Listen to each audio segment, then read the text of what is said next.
welcome back to another episode in the series I like to call Budget Decks. The series in which we take different strategies and different decks and try making them as cheap as possible, while still keeping them competitively viable for those who may not have tons of money but still want to be able to play at least at a local standpoint. Now in today's video, we are doing Altergeist. Now Altergeist are a deck that came out in 2017 in Dark Neostorm, and since then has seen a lot of competitive play over the years. Not so much nowadays, but it's still becoming stronger with just basically new traps coming out each year. Lately they haven't been showing much relevancy, but I'm still pretty sure this is one of the few decks that I can honestly say will come back one day. Now, I do want to say, this has been a video long in the making. Back on my first video, which I did for this series, which was on Metal Foes, which is actually my most popular one, and it's kind of cool to keep seeing it going up in views and everything, so I'm actually kind of happy for that. I said this. Guys, the problem is with them, they're a really fun deck, honestly, and I might have them later on one of my videos, because they can be really budget. Now, back when I first did this whole video, yes, I did actually have a variant that was which was like $30 or $32, which was pretty cheap. But with the advent of time, the deck came up in price. To pretty much get around, just to let you know straight up how much it is, the deck profile that will be in this video is $52.98. It took me having to talk to a lot of my friends and my brother Zanny again to figure out if I should even make this video, and they all said yes. Me included, I felt all of you deserved it since I even brought it up in that video, and that is my most popular. Now, I was thinking it's not really too fair to call this a budget deck since I made originally the bar to be $30. Yes, this is still going to be part of the series, but not for those who may not want to see these types of videos because they're expensive. I understand. They will now be called budget-ish. Whenever they're going to be over 30 and going, over, they're going to be budget-ish, but I'm not going to have them be too much. 50 is going to be kind of a parameter for me. I'm not going to try going way over 50, because then at that point you're just playing a regular deck. That's not budget. Everyone kept telling me this is somewhat budget-ish, so I said, fine, I'll just go with it. Budget-ish. So just for, future reference, if you're not interested in that, the title of the video will now be called budget-ish if they're if they're over $30, basically. Now, this is not going to be a normal thing for me. I'm still going to have a whole bunch of regular budget decks. Heck, I'm still in the making of one right now, and that is going to be, I think, 34. But the next video after this one will be another budget-ish at the moment. Honestly, for this whole deck profile, I want to say thank you to Zaniva again. And if y'all want to see him actually do his real profile, because this is not his actual profile, he just helped me figure out what different tech cards I can run, and help me figure out what could even be added afterwards. And if you are interested, let me know, and I will actually get him to do a deck profile.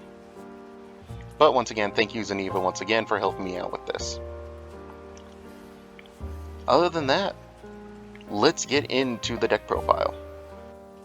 Alrighty, so in the monsters, we run 2 Altergeist Conqueree, 3 Altergeist Marionetter, 3 Altergeist Multi-Faker, 2 Altergeist Siliquitous, 2 Altergeist Fafinilag, and 2 Altergeist Meluseek. In the spells, we run 1 Terraforming, 3 Power Duality, 3 Secret of the Spellcasters. In the traps, we run 3 Bottomless Trap Holes, 3 Altergeist Manifestation, 3 Reckless Greed, 3 Altergeist Protocol, 2 Personal Spoofing, 2 Altergeist Malatelf, and 3 Black Horn of Heaven. In the extra deck, we run 3 Altergeist Divergion, 1 Nightmare Griffin, 1 Nightmare Unicorn, 2 Altergeist Prima Banshee, 1 Nightmare Phoenix, 3 Altergeist Hextia, 3 Altergeist Kadolga, and 1 Linkribo. So the full, like I said, pricing for this deck is $52.98. Once again, I do have to thank Zanny for helping me out actually building the deck and finding different cards I could add to make this deck better. Now, for some of the combos. One of your main combo cards for this entire deck is Altergeist Multifaker, which says if a trap card is basically activated, you can special summon this card from your hand, and if it is special summoned, you special summon 1 Altergeist monster from your deck in defense position. Then you special summon Siliquatus. Siliquatus basically allows you to return 1 other Altergeist card you control to target 1 card your opponent controls and return it to the hand. Majority of the time, this is just going to be pretty much 2 disruptions basically. Either the first card, majority of the time, will be one that will disrupt your opponent, like in the case of, for most Altergeist players, a Solemn Strike, or in this case, Bottomless Trap Hole or a Black Horn of the Heaven, stopping your opponent from summoning, then special summoning Multifaker, and then special summoning Siliquatus, allowing you to get another disruption to stop your opponent more. Meluseek is one of your good spot removals if you need it. Basically, its effect allows you to attack directly, and if it inflicts battle damage to your opponent, send it to the graveyard. Or you get to send 1 monster they control to the graveyard by targeting it. It has a second ability where if it's sent from the field to the graveyard, you can add 1 Altergeist monster from your deck to your hand, and majority of the time to prompt that effect, you're going to be able to use Linkribo, which you send 1 level 1 monster, and special summon this card, allowing you to get not only something that can turn something to 0 attack if it's too big, and you're afraid of taking battle damage, but also getting a good quick search, which will most likely be your Multifaker. Kunkuri is just going to once again stop your opponent from attacking, not only giving you a big wall, but also negating the attack and negating 1 card's effects. It comes in handy quite a lot. Marionetter, when it's normal summoned, sets 1 Altergeist trap card directly from your deck, and you can also target 1 Altergeist card you control and 1 other Altergeist monster in your graveyard, send that card from the field to the graveyard, and special summon the other, allowing you to get more board presence, while also getting you more, well, pretty much just getting you more board presence, honestly. Altergeist Fafinalag, you're not really using it for its effect, you're mainly using it just for a tuner, which will be going into Divergion. Divergion is a pretty good synchro monster, actually. Pretty much when it's special summoned, or when a special summoned monster your opponent declares an attack, return 1 Altergeist monster you control to the hand, and negate the attack. Now, one of the great effects about this card is its second, actually. When it's tributed, re-special summon it onto the field, which works really good in tandem with Altergeist Hextia, which Hextia, if your opponent activates a spell, trap, or effect, you can quick effect tribute 1 Altergeist monster this card points to, and negate the activation. So not only do you get its first effect, which she gains attack equal to the monster she points to, bringing her extremely high, over 3,000, you also get to tribute, negate 1 spell or trap, and then bring back Divergion right back under her again to keep her at that 3,000 damage threshold. Secret Village just negates spells if you control Spellcaster, and since it's an entire Spellcaster deck, that's never going to really be a problem. Duality just adds a card. You activate the top 3, add it to your hand, 1 to your hand, and you cannot special summon for the rest of the turn, but since you're not really doing a whole lot of special summoning from, during your turn, and you're mainly using it just to get more disruptions during your opponent's turn, it doesn't really matter. That's kind of really it for the main deck. There's a lot of little things you can add, but it's kind of it. It's just a lot of just good disruptions. And the side deck, basically cards you can actually add to make this deck even better. I've seen a few people run the Winged Dragon of Ra Sphere mode, pretty much for going second. If your opponent is going first and they get out a really big board of multiple negators, it can be quite hard, so you slap one Sphere mode onto the field, tributing 3 of your opponent's monsters, normal summoning this onto your opponent's side of the field, allowing you to now do your plays. Kaijus are kind of the same, underneath the same boat on this one. You can just tribute one monster on your opponent's side of the field to special summon this card. And if you have another Kaiju in your hand, you can special summon it to your side of the field, giving you even more field presence.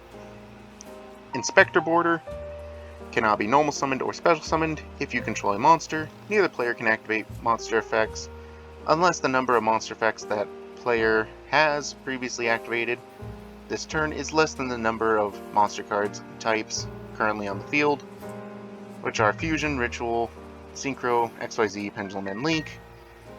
Honestly, I put this one in the side deck because even though it's slightly cheap, I don't understand fully how to use it, but it does come out really good, and from what I've always seen people whenever they try it, it usually helps out Altergeist keep on the control aspect of the game, stopping your opponent from pretty much activating a whole bunch.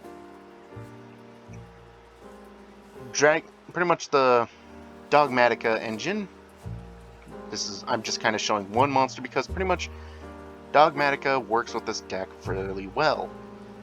It's pretty much just an entire engine that stops your opponent from being able to use the extra deck really, and kind of punishes them for doing so. So not only do you have the Altergeist engine, which stops your opponent from playing the game normally, but you have now another one which stops them from playing the game even more. And Dogmatica do a really good job at doing that. And not only that, but they also have their own trap cards that are actually really good, and they're actually being seen a lot in the competitive scene right now. The only downside is they're quite expensive. Ash Blossom of Joy Spring, I kind of just put this here just for blanket for hand traps in general. Effect Veiler, Ghost Ogre, Ash Blossom, you name it, are all good in Altergeist decks. Borreload Dragon, you can kind of just add. Once again, it's just a way to get around big monsters you can't normally get over. Almirage is kind of a second Linkuriboh if you don't have enough money for Linkuriboh, or if you just want Almirage instead of Linkuriboh. From when I made this deck, I know sometimes they keep switching off from, I kind of put it here because Linkuriboh and Almirage kind of switch off on being more pricier than the other. At the time when I made this video, Linkuriboh was the cheapest, but I'm sure later on Almirage will go down in price once again. Interrupted Kaiju Slumber is just part of the Kaiju engine, blowing up your opponent's entire board, special summoning one Kaiju to your opponent's side of the field and one to your side of the field. Give your opponent a weaker one, give yourself a bigger one, and pretty much just enjoy blowing up everything they built up. Mirror Forces, I've just put Starring Mirror Force because this is honestly one of my favorite ones. Returns all cards from that your opponent controls are in attack position to the hand if they declare an attack. But all Mirror Forces can do fairly well in this regard. Pretty much just stopping your opponent from doing battle damage, and like I said, this does come in handy. Heck, every time I played at my locals, whenever I saw Altergeist players, you usually see a lot of them running it in at least a side deck option, because there are a lot of, there are a lot of beatdown focused strategies that aren't the best at stopping this card. Heck, my brother originally didn't run it, but when I started using my cubics against him, he added it, and it annoys me every time whenever he uses it. Infinite Impermanence, once again, another expensive card, but if you have the money for it, basically you can activate it during your opponent's turn if you're going second, negate the activation of one, or negate the effect of one monster on the field, and basically allowing you to now pop off Multifaker again. If it's set on your field, so let's say you're going first and you set it, if your opponent activates an effect, you can flip it up negate that monster, and everything in the column that it was in is also negated for the rest of the turn. That effect tends to trip up a lot of people because a lot of people keep forgetting that that's part of the effect because it's not used too much. And a lot of people tend to normal summon or try activating spells in that same column, and you get to just laugh at them saying, you can't do that, it's now negated, and now it means nothing. Evenly matched, once again, if you're going second, you're not really attacking at all, so what you can quickly do is go to battle phase and quickly end the battle phase, slap down evenly matched. Your opponent has to banish cards from their field face down until they have the same number of cards you control. Since you don't have any cards except for evenly matched, they have to banish all cards except for one, unless they have a negation. But I've seen this card plenty of times in a lot of Altergeist builds, and it tends to work fairly well for them. Lost Wind is a trap card that keeps recurring. Basically, whenever your opponent special summons a monster from the extra deck, target one card on the field. Once special summon monster on the field, negates effects, and also the original attack is halved. It's fairly good for what it is. Honestly, if you want to add it, go for it.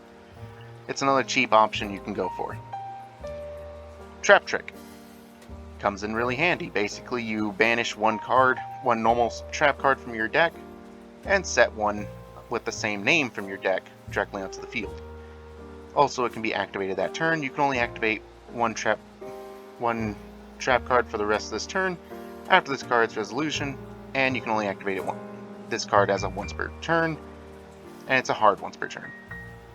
But it comes in really good handy because not only do you get some of the good Altergeist trap cards onto the field, you also get some of your regular trap cards, like in the case of Lost Wind if you're running that. Crackdown. Basically, activate by targeting one face-up monster your opponent controls, take control of that monster. While you control that monster, it cannot attack or activate its effects. When that monster leaves the field, destroy this card. Basically, if your opponent has a big monster and they try getting out a giant monster before they can do anything, quickly slap down a Crackdown, take control of it, and then proceed to use it next turn for link play. And finally, Solemn Strike, which is just here as a blanket for all Solemn cards. Solemns are mainly your big negators. Pretty much you pay life points for, let's just show you for Solemn Strike. When an opponent would special summon a monster, or a monster effect is activated, pay 1,500, negate the summon or activation, and if you do, destroy that monster, or destroy that card.